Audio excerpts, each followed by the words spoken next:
আসসালামু আলাইকুম সবাইকে। সবাই কিলা আছেন? আশা করি ভালো আছেন। আলহামদুলিল্লাহ আমিও ভালো আছি। তো অনেক দিন পরে আজকে আবার একটা নতুন ব্লগ নিয়ে এলাম আমার চ্যানেলে। আরেকটা নতুন ব্লগে আপনাদের সবাইকে জানাই স্বাগত। আশা করি আপনাদের ভিডিওটা ভালো লাগবো। আর ভিডিওটা ভালো লাগে প্লিজ লাইক করবা আর চ্যানেলটা সাবস্ক্রাইব করিয়া আমার চ্যানেলের সাথে থাকবা এরকম নতুন নতুন ব্লগ পাইতে। আর আজকের ভিডিওটা কীরকম হইলো প্লিজ আপনারা লাস্ট পর্যন্ত দেখবা, দেখার পরে আমার কমেন্ট করে জানাইবা। আপনারা সুন্দর সুন্দর কমেন্ট করবা আর আমার একটু সাপোর্ট করবা। আপনাদের সাপোর্টে আমি আর একটু সহযোগিতা পাই ভিডিও বানানোর। তো অনেক দিন এগুলো কোনো ভিডিও আপলোড করলাম না, অনেক ব্যস্ততার কারণে ভিডিও আপলোড করতে পারলাম না।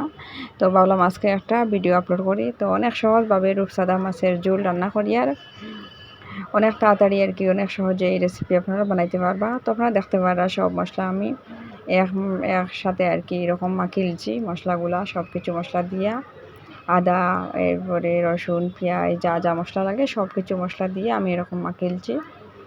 মাখার পরে আমি কড়াই গরম করিয়া তেল গরম করিয়া এরপরে দিলাইছি মশলা। এগুলো দেখতে পারা কীরকম উতরার তেলের মাঝে দিতেও উতরার খুব গরম তেলের মাঝে দিলাইছি। দেওয়ার পরে দেখতে পারা আমি ভালোভাবে নাড়াচাড়া করবো। অনেক সময় 15 মিনিট আমি এরকম নাড়াচাড়া করবো, খুব ভালোভাবে নাড়াচাড়া করবো। নাড়াচাড়া করার পরে দেখতে পারা আপনারা মশলার কালারটা কীরকম আর অনেক সুন্দর কালার। আর এইরকম আপনারা গরো বানাইয়া খাইয়া কইবা কীরকম লাগে। তো এইরকম বানাইয়া খাইতে অনেক মজা লাগে। আপনারা একবার হইলেও বানাইয়া দেখবা।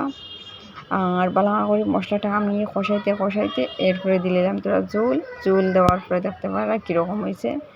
তো ঝোলটা একটু সিদ্ধ করার পরে দিলাম মাছ দেওয়ার পরে কাঁচা লঙ্কা দিলাম, দিয়া ভালো করে আরও কত সময় উতরানির পরে এখন দিলাম ডুলা পাতা দিয়া দেখতে পারা আমার রেসিপিটা কমপ্লিট হয়ে গেছে। আর অনেক সুন্দর হয়েছে, অনেক সুন্দর কালার হয়েছে। তো দেখতে পারা আপনারা পরিমাণ মতো সব কিছু দিবা, পরিমাণ মতো মাছের পরিমাণ বুঝিয়ে সব কিছু দিবা, দিয়ে এইরকম রান্না করে খাইতে পারবে, অনেক টেস্ট লাগবো। তো খুব অল্প সময়ে এই রূপসাদা মাছের ঝোল আপনারা বানাইয়া খাইতে পারবা এবং আপনাদের আত্মীয়রেও খাওয়াইতে পারবা, অনেক টেস্ট হইব। তো এইবার আমি ভাত রান্না করে দিচ্ছি আর দিকে দেখতে পারবা মাছের ঝোলটা কীরকম হয়েছে, অনেক সুন্দর লাগছে। এখন আপনারা খাইয়া কইমু কীরকম হয়েছে ঝোলটা, সত্যি কথা বলমু খাইয়া কীরকম হয়েছে। তো বিসমিল্লাহ করিয়া আমি এখন খাইমু আর আপনাদের সাথে আমি শেয়ার করমু খাওয়ার পরে কীরকম হইল। অনেক টেস্ট হয়েছে আপনারা রেখে কইতাম খানিটা আর ভিডিও করলাম না, শুধু প্লেটে লইলাম, ওটাও ভিডিও করলাম। অনেক টেস্ট হয়েছে।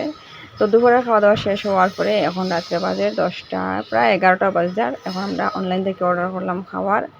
দেখতে পারা অনেক মজার খানি আইছে, চিকেন দিয়া মটন দিয়া একটা জিনিস বানাইয়া দিছে, খাইতে অনেক টেস্ট আর অনেক ভালো লাগে। তো আজকের মতো এই পর্যন্ত। কীরকম লাগলো আমার ভিডিওটা প্লিজ কমেন্টে জানাইবা। ভিডিওটা ভালো লাইক করবে। আল্লাহ হাফেজ।